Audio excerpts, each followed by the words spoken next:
Permata TV YouTube Indonesia dengan bangga mempersembahkan sebuah storytelling kekinian abad ini diangkat dari karya besar Esa Mintarja yang sangat populer di masanya.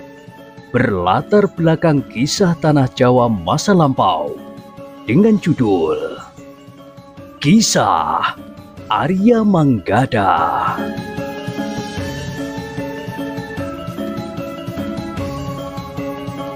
Pada kesempatan yang sangat baik ini, kita masuk pada episode yang ke-117. Selamat menikmati.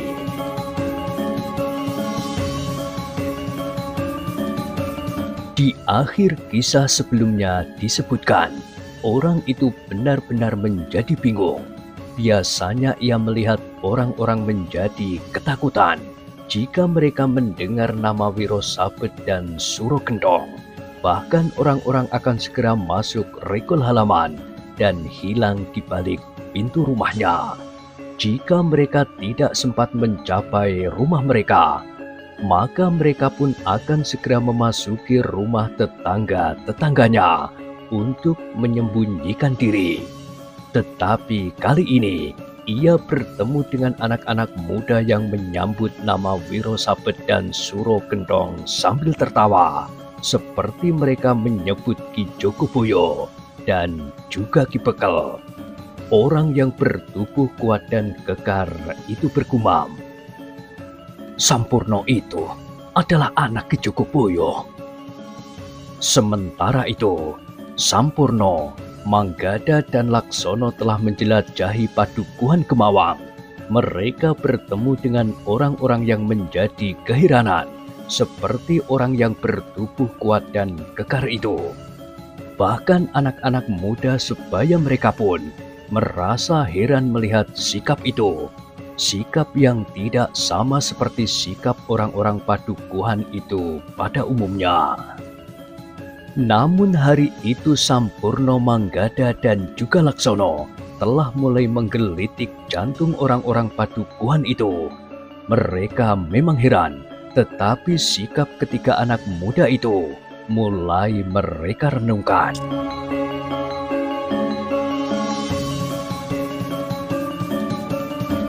Tetapi sebagian besar dari orang-orang Padukuhan itu justru menjadi cemas bahwa anak-anak muda itu akan mengalami kesulitan. Tetapi hari itu, Wiro Sabet dan Suro Kendong tidak memasuki Padukuhan. Karena itu, maka Sampurno, Manggada dan Laksono dapat mengelilingi padukuhannya tanpa terganggu sama sekali. Meskipun demikian, tingkah laku ketiga orang anak muda itu tidak lepas dari pengawasan orang-orang Wiro Sabet dan Suro Kendong. Ternyata ada dua orang pengikut mereka yang melihat ketiga orang anak muda itu berkuda mengelilingi padukuhan tanpa rasa takut sama sekali. Ketika hal itu mereka laporkan kepada Wiro Sabet dan Suro Kendong, maka Suro Kendong pun membentak dengan kasar, "Siapakah mereka itu?" "Kami belum tahu," jawab pengikutnya. Pidekso yang juga mendengar laporan itu berkata di dalam hatinya, "Tentu Manggada dan adik sepupunya itu. Tetapi siapa yang seorang lagi?" Namun Pidekso sama sekali tidak menyebut nama mereka di hadapan pamannya yang garang sekali itu. Wiro Sabet pun menggeram, tetapi gejolak di dadanya berbeda dengan gejolak kemarahan Suro Kendong. Wiro Sabet menjadi sangat kecewa terhadap sikap anak-anak muda itu. Ia sudah memperingatkan bahwa sebaiknya mereka tidak melibatkan dirinya dalam persoalan yang menyangkut dendam mereka kepada bebahu padukuhan itu.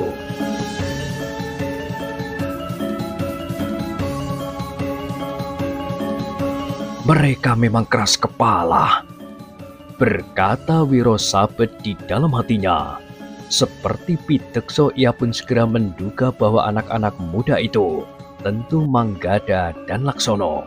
Tetapi ia pun bertanya, siapakah yang seorang lagi?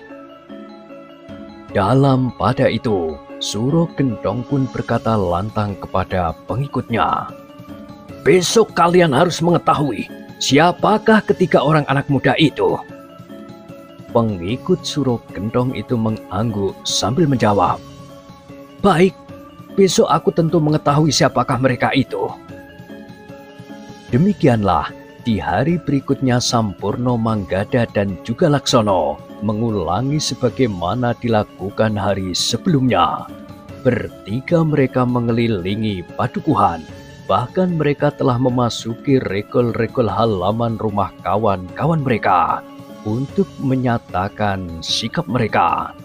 Tetapi orang-orang padukuhan itu masih saja menganggap kelakuan ketiga anak muda itu sebagai sesuatu yang aneh, yang tidak masuk akal, dan bahkan rasa-rasanya tidak dapat terjadi. Namun yang mereka cemaskan bahwa tingkah laku anak-anak muda itu akan menimbulkan kesulitan bagi padukuhan mereka, ternyata memang terjadi. Ketika matahari sedikit melewati puncak langit, maka seorang laki-laki yang masih terhitung muda berjalan terhuyung-huyung memasuki regol padukuhan. Pakaiannya bukan saja basah oleh keringat, tetapi juga oleh darah.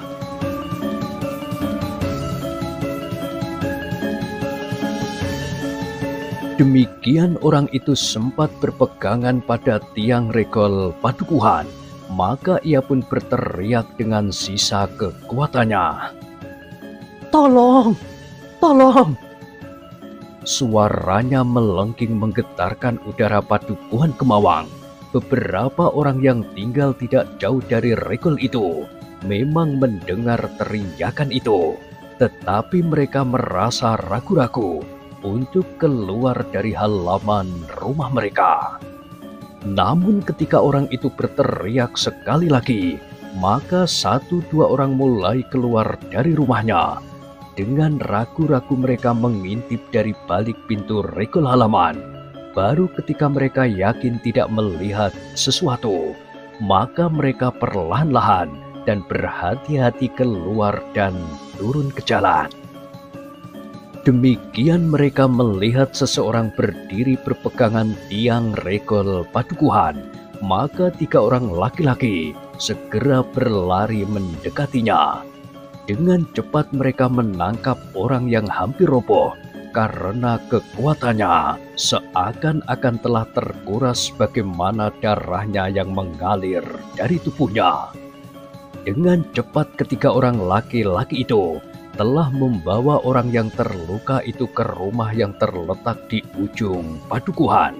Sementara itu, beberapa orang yang lain yang datang kemudian telah mengikuti mereka memasuki halaman rumah itu pula.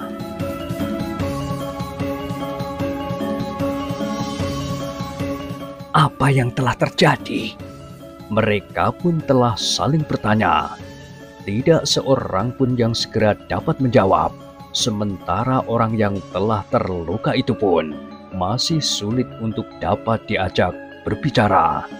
Baru kemudian setelah agak menjadi tenang, serta setelah minum beberapa teguk, ia bercerita dengan kata-kata yang sendat tentang apa yang telah terjadi atas dirinya. Tiga laki-laki itu mencari tiga orang berkuda, berkata orang itu. Ketiga anak-anak muda itu, desis seseorang. Iya, jawab orang yang terluka itu. Apa yang kau katakan? Bertanya salah seorang yang menolongnya. Aku tidak dapat berbohong. Mereka mencekikku, memukulku, dan melukai tubuhku dengan pisau. Jawab orang itu. Aku terpaksa mengatakan bahwa mereka adalah Sampurno, anak Ki Jogoboyo, Manggada, anak Ki Kertosono, dan sepupunya Laksono. Ketiga orang yang menolongnya itu saling berpandangan. Seorang di antara mereka berkata, "Aku sudah memperingatkan ketiga orang anak muda itu. Sebaiknya beritahukan kepada mereka agar mereka tidak melakukannya lagi, karena mereka benar-benar telah dicari. Kenapa tidak dibiarkan saja, biar mereka menjadi jera dari kesombongan mereka sendiri?" Jawab yang seorang, "Jangan." Berkata yang lain lagi, "Sebaiknya seseorang datang kepada mereka dan memberitahukan kepada mereka apa yang telah terjadi. Jika mereka sudah melihat sendiri, maka mereka tentu akan memikirkan kembali tingkah laku mereka."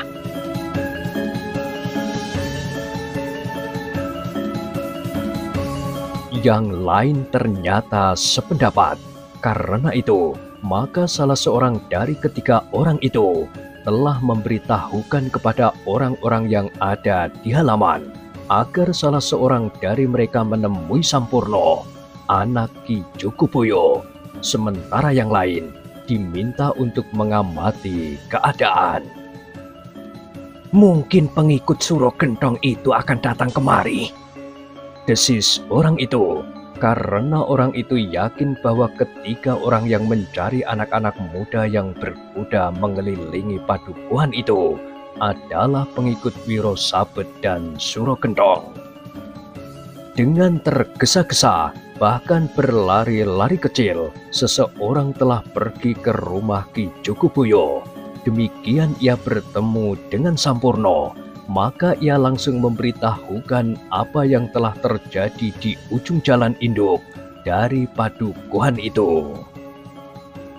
"Jadi pengikut Suro Gentong telah menyakiti salah seorang penghuni padukuhan ini?" bertanya Sampurno. "Iya," berkata orang itu. "Ia sekarang masih dirawat." "Aku akan segera datang," berkata Sampurno. Namun Ki Jogoboyo pun berkata, "Aku juga." Lalu katanya kepada orang yang memberitahukan itu, "Pergilah dahulu, nanti kami segera menyusul." Orang itu tidak membantah, ia pun segera meninggalkan rumah Ki Jogoboyo. Kembali ia berlari-lari, jantungnya berdebar-debar. Kalau saja ia juga bertemu dengan ketiga orang pengikut Suro Gentong itu. Sejenak kemudian, Ki Jogoboyo pun telah meninggalkan rumahnya bersama Sampurno. Kepada Tantri ia berpesan, "Jika terjadi sesuatu, bunyikan isyarat. Kami tentu mendengarnya." "Iya, Ayah," jawab Tantri. Sejenak kemudian maka keduanya pun telah turun ke jalan. Ki Jogoboyo hanya berjalan kaki, sementara Sampurno berkuda karena ia ingin mengajak Manggada dan Laksono. Beberapa saat kemudian, maka orang-orang yang ada di halaman rumah tempat orang yang terluka itu dirawat telah menyibak. Ki Jogoboyo lah yang lebih dahulu sampai di rumah itu. Namun sebelum Ki Jogoboyo melangkah masuk ke dalam, maka terdengar derap kaki kuda.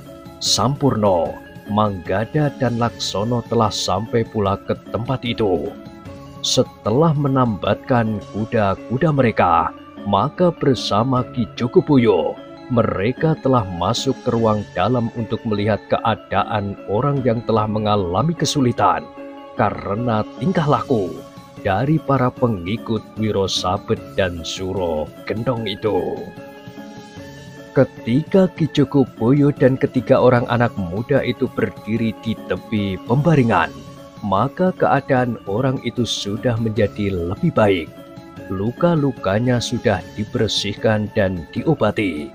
Meskipun orang itu kadang-kadang masih menyeringai menahan pedih, tetapi ia sudah dapat lebih lancar berbicara.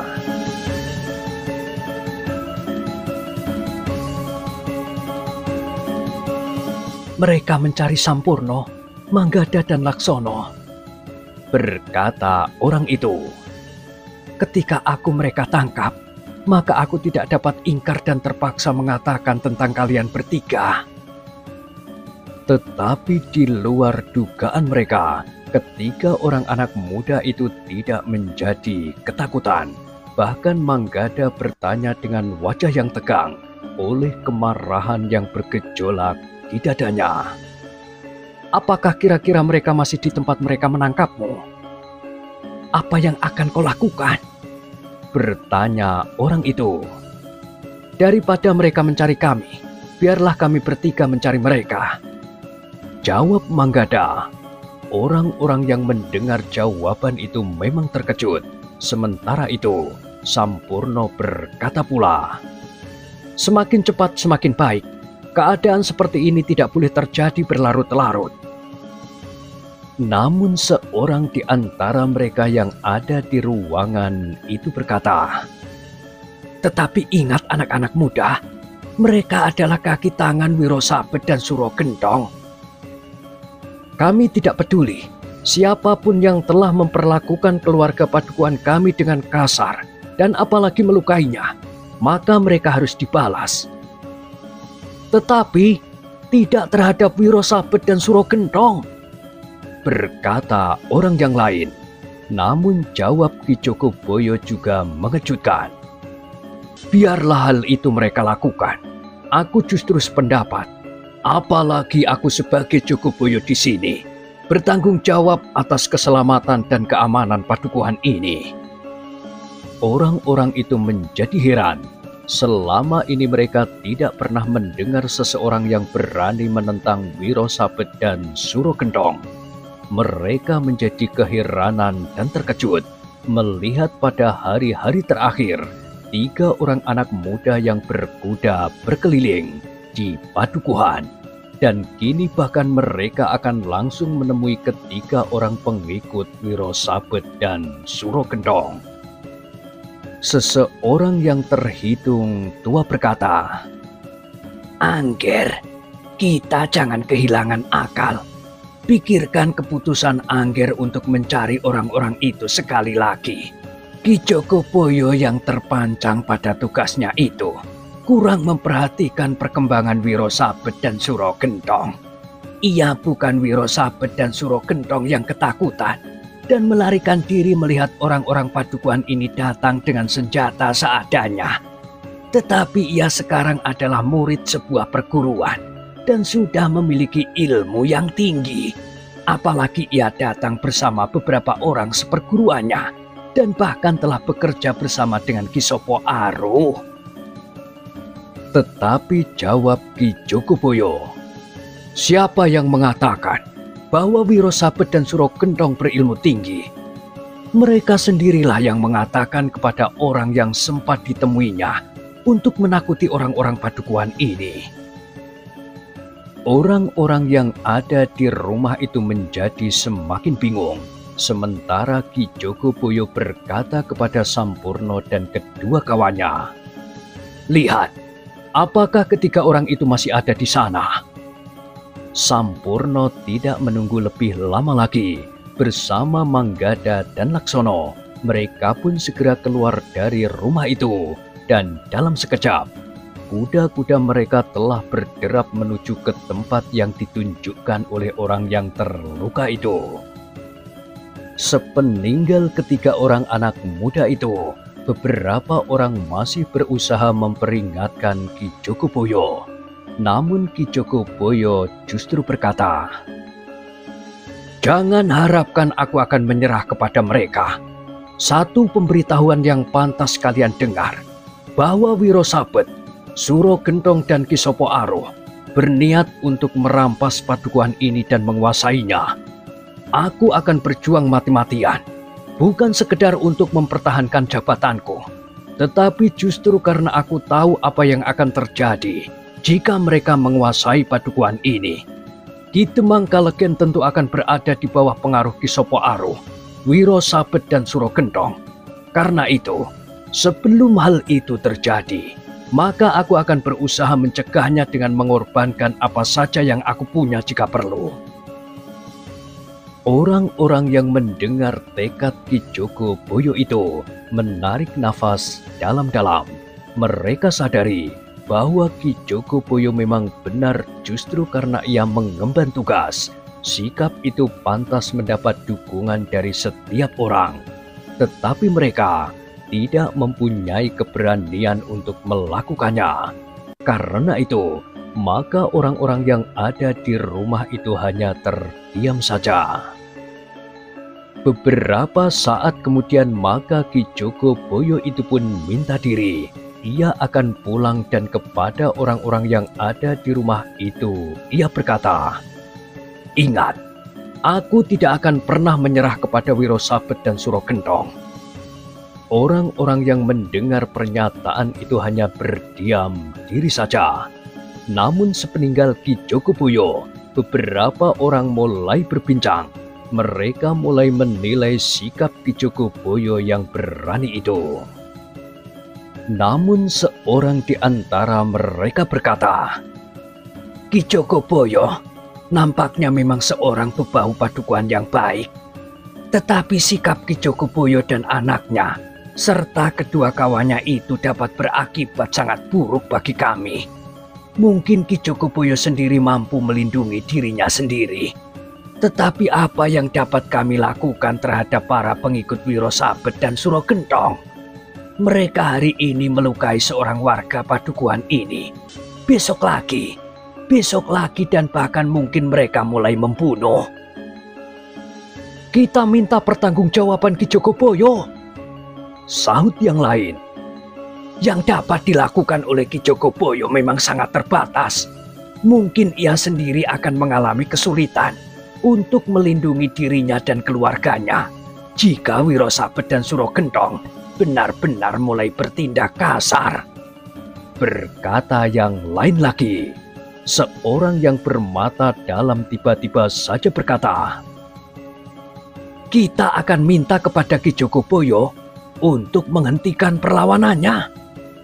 Ternyata pendapat itu mendapat dukungan beberapa orang. Seorang yang bertubuh tinggi berkata, "Aku setuju, Ki Jogoboyo harus menghentikan perlawanannya." Namun mereka tidak berani berbincang terlalu lama. Jika para pengikut Wiro Sabet dan Suro Gentong melihat mereka berkumpul, maka mungkin akan dapat terjadi salah paham yang dapat berakibat buruk bagi mereka. Karena itu, maka mereka pun segera meninggalkan halaman rumah itu. Bahkan orang yang terluka itu pun telah minta diri pula, karena menurut pendapatnya, ia sudah dapat berjalan sampai ke rumahnya. Tetapi salah seorang laki-laki yang menolongnya berkata, "Marilah, aku antar kau sampai ke rumah."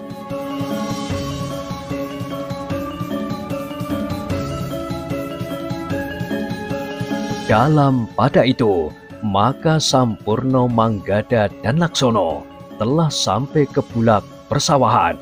Orang yang disakiti itu mengatakan bahwa di tempat itu mereka bertemu dengan 3 orang yang menanyakan tentang 3 orang anak muda yang sering berkuda mengelilingi padukuhan Kemawang. Namun mereka sudah tidak menjumpai seorang pun. Iblis itu tentu sudah kembali ke sarangnya. Geram Sampurno menahan marah. "Besok kita akan menemui mereka," sahut Manggada.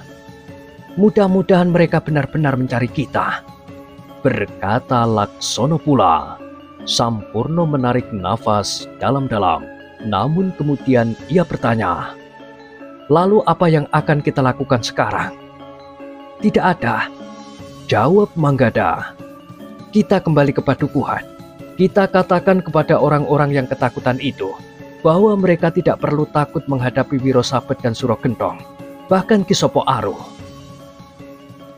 Demikianlah, maka mereka bertiga telah berderap kembali memasuki padukuhan. Tetapi rumah tempat orang yang terluka itu mendapat pertolongan sementara ternyata sudah menjadi sepi. Demikianlah, ketiga orang anak muda itu pun langsung menuju ke rumah Ki Jogoboyo. Tetapi ketika anak muda itu terkejut Ketika mereka melihat dua orang yang sedang berbincang dengan Ki Jogoboyo di Serambi, agaknya pembicaraan mereka tidak menemukan titik temu, sehingga nampaknya sedang terjadi perselisihan di antara mereka dengan Ki Jogoboyo. Ketika ketiga orang anak muda itu ikut duduk di Serambi, maka mereka segera mengetahui bahwa orang itu telah minta Ki Jogoboyo untuk tidak melakukan perlawanan terhadap Wiro Sabet dan Suro Gentong.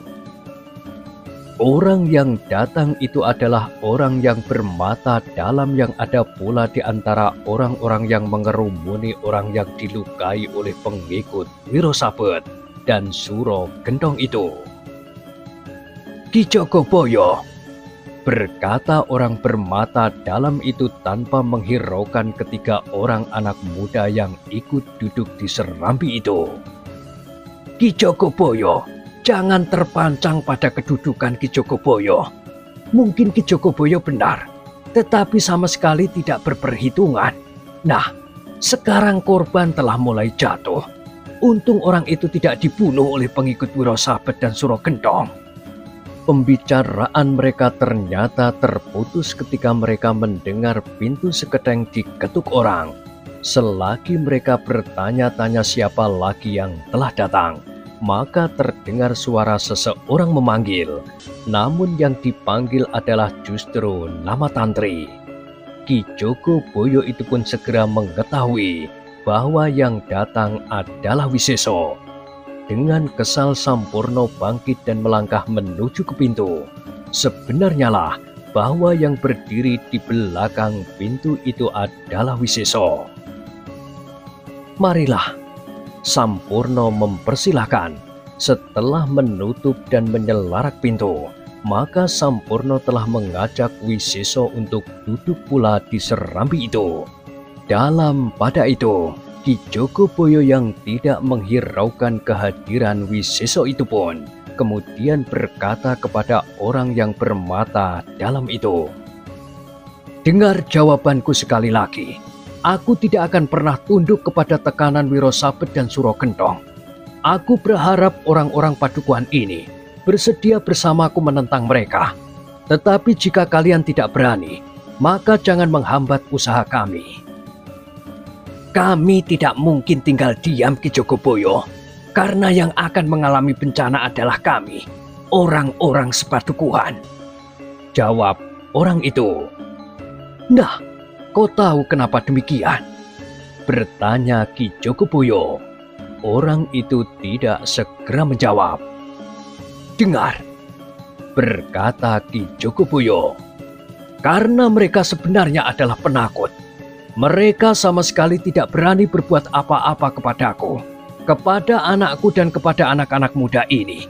Aku dan anak-anak ini tidak mempunyai kelebihan apa-apa dari kalian. Tetapi karena kami berani menentang mereka, maka kami tidak menjadi sasaran usaha mereka menakut-nakuti orang-orang Padukuhan ini." "Tidak benar," berkata orang itu. "Kami tahu Ki Jogoboyo mempunyai kelebihan. Anak laki-laki Ki Jogoboyo itu tentu juga merasa mempunyai kelebihan.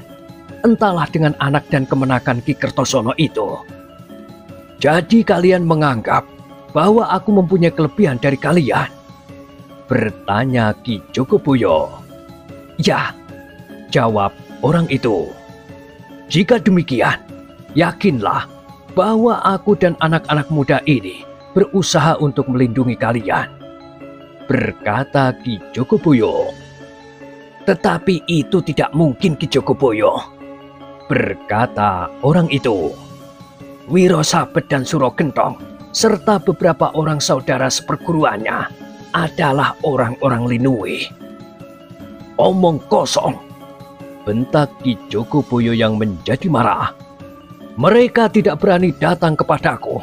Mereka tentu tahu jika mereka mematahkan perlawananku, maka mereka tidak akan menemui perlawanan lagi di sini.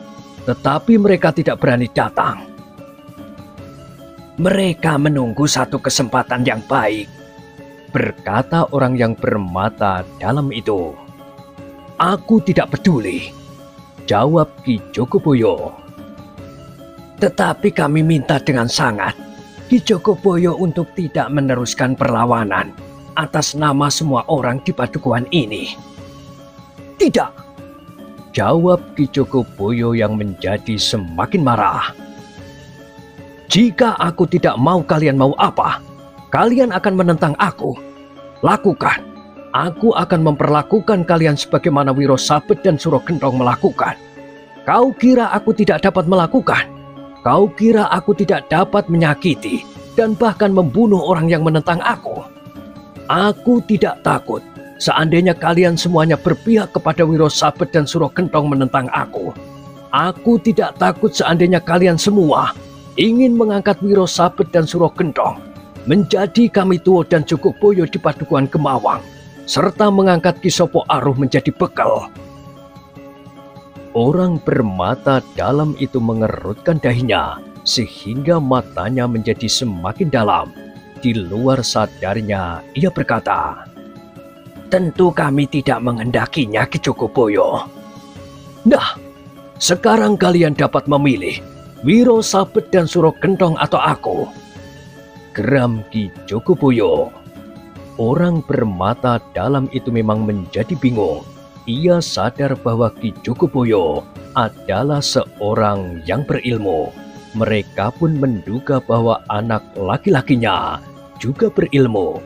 Karena itu, maka Ki Jogoboyo akan dapat memperlakukan para penghuni padukuhan ini sebagaimana dilakukan oleh Wiro Sabet dan Suro Gentong, menyakiti dan bahkan membunuh orang yang tidak mendukungnya. Dengan demikian, maka orang-orang padukuhan itu akan terjepit di antara dua kekuatan yang tidak terlawan.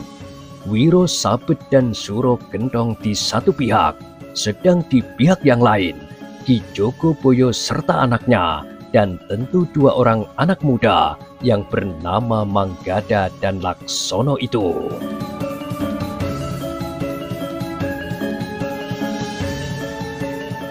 Nah, bagaimanakah kisah selanjutnya? Silakan ikuti terus kisah Arya Manggada pada kesempatan berikutnya.